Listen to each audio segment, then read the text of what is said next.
네, 안녕하세요. 반갑습니다. 해피바이러스입니다. 오늘은 그 스님이 그 올해 마지막 강연에서 하셨던 내용을 읽어드리도록 하겠습니다. 질문하신 분부터 먼저 읽어드릴게요. 저는 지금 행복학교를 다니고 있습니다. 지난주 행복학교 수업에서 경청 프로그램을 해봤어요. 저는 제가 잘 듣는 사람인 줄 알았는데 상대의 이야기를 정말 잘 안 듣고 있더라고요. 앞 사람이 얘기를 하고 있으면 제 차례가 다가올 때 나는 무슨 얘기를 하지? 어떻게 얘기를 하지? 이런 생각만 하고 있는 거예요. 오늘도 사실 앞서 다른 분들의 재미있는 얘기가 사실 귀담아 들리지 않았어요. 제 질문이 채택될지 안 될지 제 얘기에 관심이 있다 보니까요. 그리고 저와 생각이 다른 사람의 이야기를 들으면 짜증이 납니다. 얘기가 너무 길어지면 화가 나고 시간을 계속 보면서 언제 얘기가 끝나지 하고 있는 거예요. 방금 발표에서 경청 리포터 활동을 하신 분이 200명의 사람을 만났다고 했는데 저는 한두 명의 얘기도 짜증나는데 어떻게 그 많은 사람들의 얘기를 들을 수 있을까? 대단하다는 생각이 들었습니다. 또 다른 한편으로는 200명의 사람을 만난다고 해서 사회가 바뀌고 변화할까 하는 생각도 들어요. 내가 상대의 이야기를 잘 듣기만 해도 나와 상대가 정말 행복한지 궁금합니다. 행복해지는지 궁금합니다. 스님, 리포터 활동을 한다고 세상이 변하는 것도 아니고 질문자가 남의 얘기를 들어준다고 세상이 바뀌는 것도 아니에요. 그렇죠. 법륜 스님이 여러분들 만나서 이렇게 대화를 한다고 세상이 하루아침에 좋아질까요? 저분이 저하고 대화했다고 오늘 가서 부부관계가 당장 좋아질까요? 아니에요. 저하고 여러분들이 대화할 때 여러분들이 고개를 끄덕끄덕 하는 것은 법륜 스님 얘기가 맞는구나 해서 끄덕거릴 거예요. 끄덕거릴까요? 아니면 내 생각하고 같네 해서 끄덕거릴까요? 질문자, 내 생각하고 같다는 거죠. 스님, 고개를 가로로 흔들면 내 생각하고 다르다라는 뜻이고 고개를 아래로 끄덕거리면 내 생각하고 같다라는 뜻인 것처럼 사람은 오직 자기 생각밖에 원래 할 줄 몰라요. 질문자, 그럼 듣기라는 것이 참 어렵다는 거죠. 스님, 그렇죠. 그래서 갈등이 생기는 거예요. 부부가 사랑해서 같이 산다면서 남편 얘기, 아내 얘기를 서로 안 듣잖아요. 청중들은 질문자가 스님 얘기를 들으면 해결이 될 텐데 하지만 본인들은 자기 하고 싶은 얘기만 하지 스님 얘기 듣고 싶지가 않는 거예요. TV에서 100분 토론하는 거 보셨죠? 토론이라는 것은 상대의 얘기도 듣고 내 얘기도 하고 상대에게 공감도 하면서 의견을 좁혀가는 거잖아요. 그래서 의견 차이가 100이 났던 것이 끝날 때는 50으로 좁혀져야 되는데 TV 토론에서 그런 모습을 본 적 있어요? 대부분 자기 얘기만 하고 상대가 얘기할 때는 안 듣고 다음에 자기 할 이야기를 막 메모하고 있죠. 그것처럼 질문자도 스님이 다른 질문자와 얘기할 때 자기 질문을 뭐 할 건지 그 생각만 하지 다른 질문자와 스님이 어떤 대화를 나누고 있는지 귀담아 듣지 않는 거예요. 이건 질문자가 특별히 문제가 있어서 그런 게 아니라 인간이라는 존재가 원래 이런 겁니다. 그래서 사람 사이에 오해가 생기고 갈등이 생기는 거예요. 그러면 인간이 사는 게 원래 그러니 이렇게 사는 걸 그냥 받아들이면 돼요? 그러나 사람이 서로 살면서 오해나 갈등이 없어야 되겠다면 지금부터 남의 얘기를 잘 듣는 연습을 하면 됩니다. 질문자, 듣는 연습이요? 스님, 내가 듣겠다고 귀에 들리는 게 아니에요. 듣는 연습을 해야 합니다. 아이에게 이제부터는 뭘 하라고 말만 하지 말고 아이가 어떤 얘기를 하는지, 아이가 왜 저렇게 컴퓨터만 하는지, 아이가 왜 저렇게 저항을 하는지 아이 얘기를 가만히 들어보는 겁니다. 이래라 저래라 하면서 내 얘기만 하지 말고 아이 얘기도 들어보고 남편 얘기도 들어보고 길거리에 가서 이분들은 이런 문제가 있구나 하고 사람들 얘기도 들어보는 거예요. 사람들의 얘기가 맞고 안 맞고를 떠나서 그냥 들어보는 겁니다. 아내 입장에서는 남편이 이렇게 말을 해줬으면 좋겠다 하고 남편한테 물어보면 아내가 이렇게 얘기해줬으면 좋겠다 라고 하듯이 서로의 생각이 다릅니다. 갈등을 줄이려면 듣는 연습을 해야 합니다. 내가 들어주는 게 소통이에요. 경청 리포터 활동도 사람들 얘기를 그냥 들어주는 것이지 이것을 들어준다고 세상이 금방 좋아지는 것은 아니에요.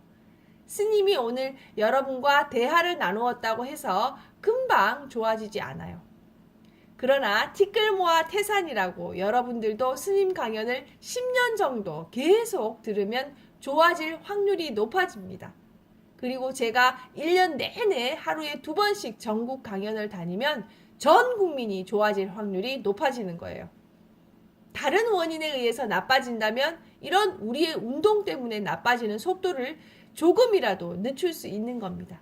이것을 바로 기여라고 합니다. 내가 저분을 칭찬하면 반드시 저분이 나를 칭찬한다. 내가 악담을 하면 저분도 나를 악담한다 라고 생각하는 것을 기계적 인과론이라고 합니다. 그래서 내가 칭찬했는데 저 사람이 나를 욕하면 인과론이 안 맞네 이렇게 생각합니다. 그런데 그렇지 않습니다. 내가 칭찬을 해도 저 사람은 나를 칭찬하든지 나를 비난하든지 두 가지를 할 수 있는 자유가 있고 내가 비난을 해도 저 사람에게는 나를 칭찬할 수도 있고 비난할 수도 있는 자유가 있는 거예요. 이렇게 네 가지 경우의 수가 있는 겁니다. 내가 할 수 있는 것은 두 가지입니다. 두 가지. 비난하는 것과 칭찬하는 것입니다. 칭찬을 해도 비난받을 가능성은 있지만 칭찬했을 때 칭찬받을 확률이 높아요.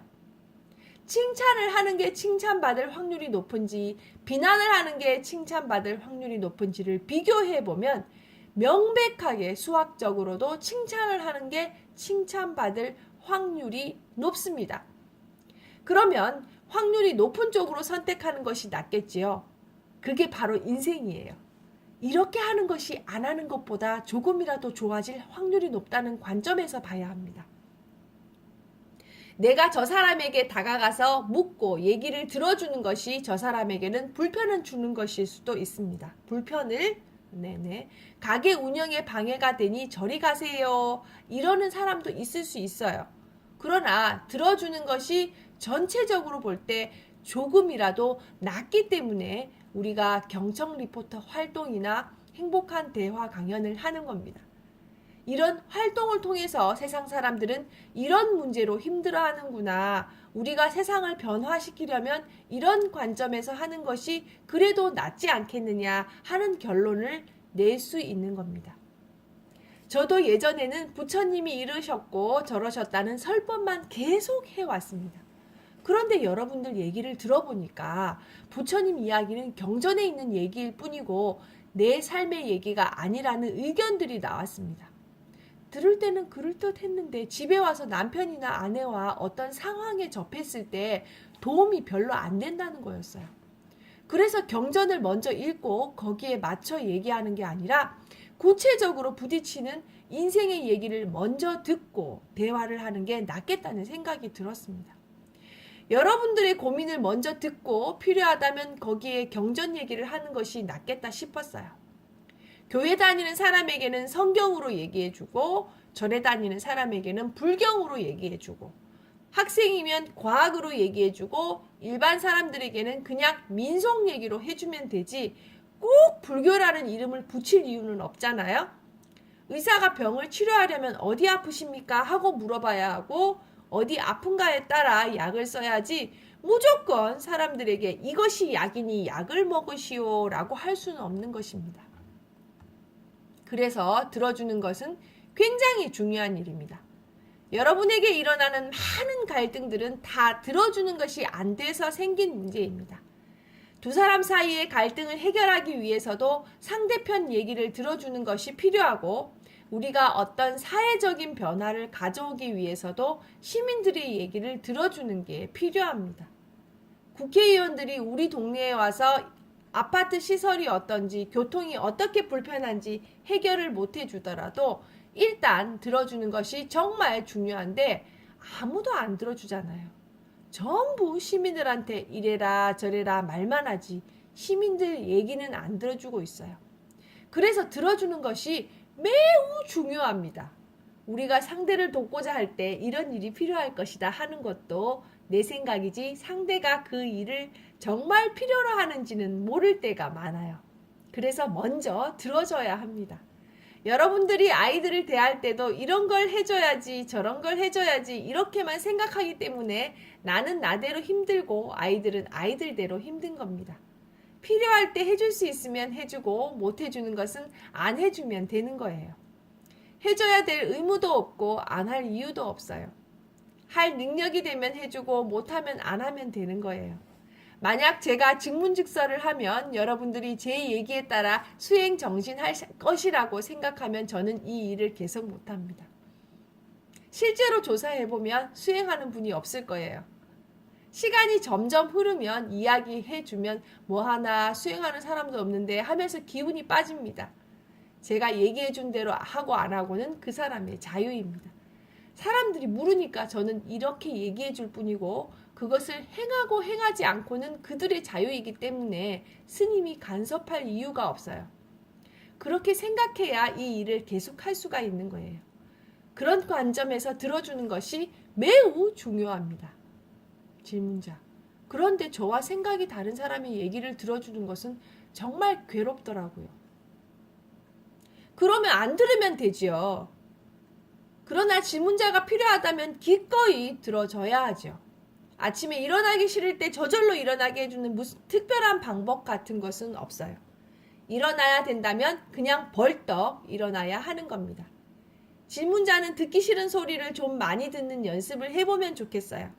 어디든 찾아가서 비난하는 소리를 계속 듣다 보면 배짱이 생깁니다. 내가 들어주러 왔으니 좋은 소리 해주지 않겠나 하는 생각을 했는데 기대에 어긋나니까 힘든 거거든요. 그런데 애초부터 욕 얻어먹을 것이다 이렇게 생각하고 가면 욕 얻어먹는 것은 당연히 예상한 것이기 때문에 아무 문제가 없습니다. 이야기를 들어주러 갔는데 좋은 소리 들을 것이라는 기대는 처음부터 하지 마세요.